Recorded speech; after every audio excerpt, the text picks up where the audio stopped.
யோசிச்சு இல்லை ஷோ முடிச்சோன்னு எடுத்துக்கலாம். ஏய் எரும மாடு. இல்லை இல்லை என்னடா இது getup? No matter what they do, Mr. Master Blaster. Rhythm.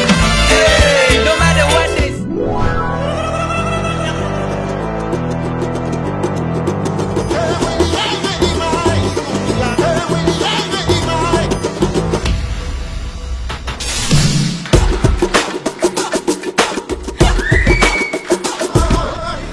Sorry da, very bad acting da. with the blend right here. Bringing swag with the man right here. Living up, I'm sipping on beer. Yeah, clap for me man right here. என்ன வந்து புஷ்ன்னு பண்ணிட்டீங்க. நான் அவர் over performance கொடுக்கலான்ற லெவலில் ஆக்டிங்லாம் ready பண்ணி வச்சிருந்தேன். இல்ல என்ன பார்த்தா உங்களுக்கு கேன மாதிரி தெரியுதா? இல்ல ஃபுல்லா இல்ல கவர். நீங்க அது என்கிட்ட முன்னாடியே சொன்னா நானும் உங்களோட சேர்த்து நடிச்சிருப்பேன். இந்த நாய் எப்படி வந்தாலும் இதை நான் கண்டுபிடிச்சிருவேன். இது தவழ்ந்துட்டு இருந்ததுல இருந்து எனக்கு இவனை தெரியும். எப்படி எப்ப இவன் பாடி லாங்குவேஜ் எனக்கு தெரியாம இருக்கும். சரி, ஃபர்ஸ்ட் திங் வந்துட்டு என் மூஞ்சி, என் கண்ணு கூட அவங்க பாத்திரக்கூடாதுன்னு தான் மூஞ்ச மூடிக்கிட்டே வந்தேன். சரியா, ஃபோன் நோண்டுற மாதிரி. அப்பயும் அவங்க இது எனக்கு புள்ள மாதிரி இது. சங்கீதா அக்கானா வந்துட்டு எனக்கு அவங்கள ஒரு ஷோவில் தான் பழக்கம். ஆமாம், அது ஒரு பயங்கர ஒரு சண்டை.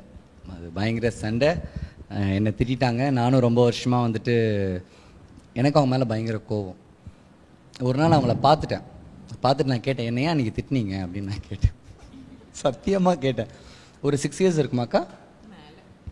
7-8 years மேலே இல்லையா? நான் கேட்டேன் நேராக போயிட்டு, ஹாய் அதெல்லாம் கிடையாது. ஏன்னா எனக்கு ரொம்ப வருஷமாக எனக்கு இருந்துகிட்டே இருக்குது. ஏன்னா ஃபர்ஸ்ட் டைம் நான் வரும்போதே நான் அவ்வளோ ப்ரைஸ் பண்ணி பேசினாங்க, அவங்களே திட்டாங்கன்னும் போது ஒரு கோவம் வரும்ல. ஸோ போய் கேட்டவுடனே அக்கா சொன்னாங்க, ஆமாம் நீ அன்றைக்கி அது பண்ணேன் அப்படின்னு சொன்னாங்க.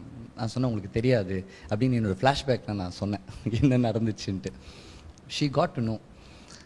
அன்றைக்கி சாரிடா அப்படின்னாங்க. ஓகே, எல்லாருமே வந்துட்டு என் மனசு கஷ்டப்படக்கூடாதுன்னு ஒருத்தங்க சொல்லுவாங்கல்ல, நான் அப்படி தான் நினச்சேன். எனக்கு இன்னொரு மதர் இன்னைக்குங்க என்னை வந்துட்டு பயங்கரமாக திட்டினாங்க. இன்றைக்கி நான் ரொம்ப ப்ரௌடாக எல்லாரும் என்கிட்ட சொல்லுவாங்க, என்ன நம்பிக்கையில் ஓடிட்டுருக்க, உனக்கு என்ன தெரியும் சினிமா பற்றி, உனக்கு அதில் இருக்கிற இன் அண்ட் அவுட் உனக்கு என்ன தெரியும் அப்படின்வாங்க.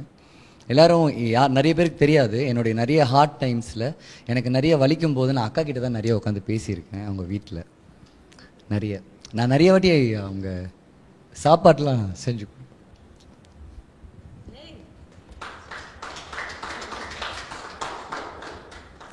சம்மலேடி